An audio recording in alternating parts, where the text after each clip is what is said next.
few days ago, I was out in my little riverboat here, and I ran the motor right through some mud. That mud, in turn, basically destroyed the water impeller inside this 15 horsepower Evinrude. So today, I'm going to be putting a new water impeller in there, showing you guys how easy it is to do this by yourself. I already got some of the bolts taken out, so let's get right back to it. So we have this, what I believe is a 1978 Evinrude 15. I've had it for a while, runs great, but I recently kind of ran this through some mud that I did not see. It got really shallow, and all of a sudden, kind of not as much water coming out of the impeller, so I'm pretty sure that I roasted the impeller. That is right underneath here. So what we're gonna do first is we have these 6 bolts, 3 on this side, 3 on this side that I have already removed there.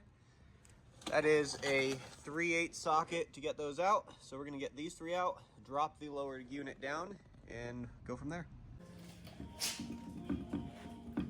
All right.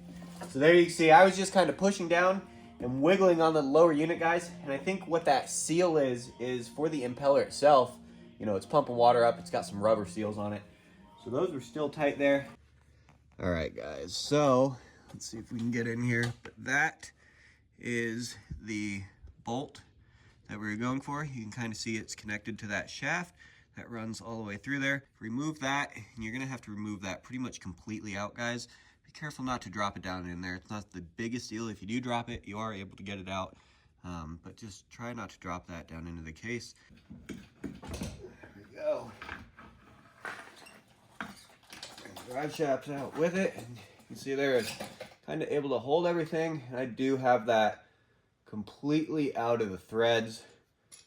There's a little indentation in the shift shaft, so you do have to mostly remove this nut. That is the only kind of tricky part. Now we have the lower unit removed here. What we have going on here is we got 4 3/8 bolts that we need to remove here first. We'll get those loose. Got one O-ring right here.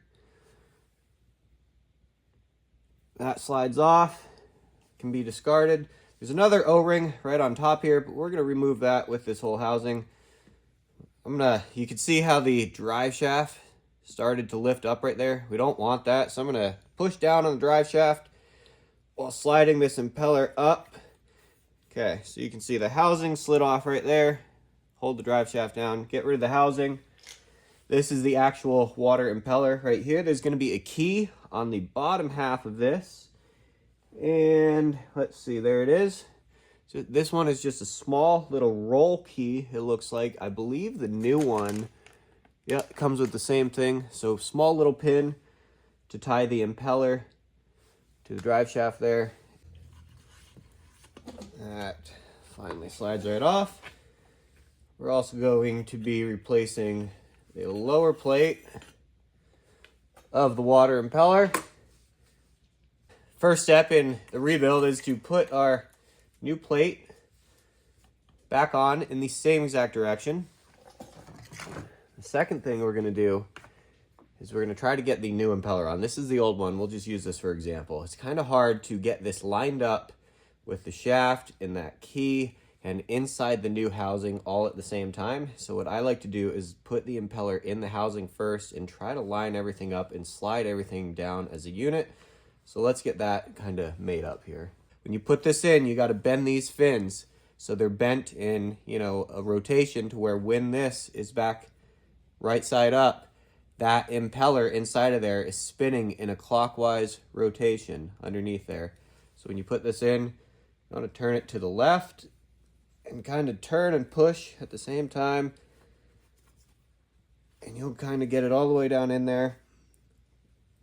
And the whole trick to this, it's kind of hard to see here, but the impeller is actually offset in the hole. It's a lot closer to one side than it is the other once everything's lined up, and that's kind of where you get your pumping action from.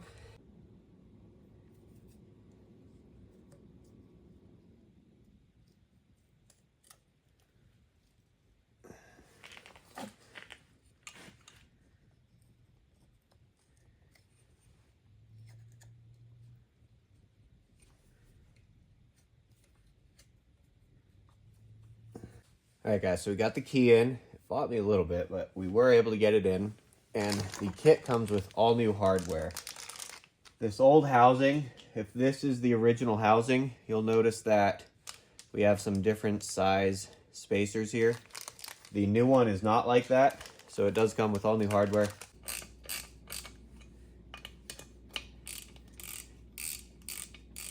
Next thing we're going to do is take our new gasket, slide that down over.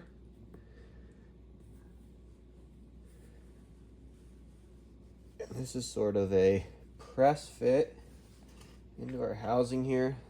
Our next move is going to be to match up which style of rubber gasket we have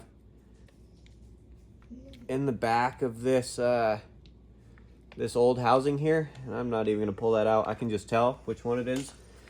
Your kit's going to come with just a few different styles of housings, little rubber gaskets, and it's got two little ears kind of on the side. I'm going to take that, whatever gasket or whatever housing you have in your old housing here, you're going to put that one right back in. All right, now we're going to do just one final snug of everything. I've turned the drive shaft just a few times. You can feel the impeller turning in there. Make sure it's going the right direction. We're going to come through and just snug all these up and get our new upper O-ring from our new kit. Slide this back over the drive shaft. There you have it. This water impeller is essentially brand new. So to get this bad boy back on, we're just going to do everything we did take it off, just in reverse order essentially. So the first thing is to slide it back up in there, get the shift rod all lined up, and get that bolt set. From there we'll lift it the rest of the way in place and secure the rest of the, I guess those are the main 6 bolts. So let's get this up in here.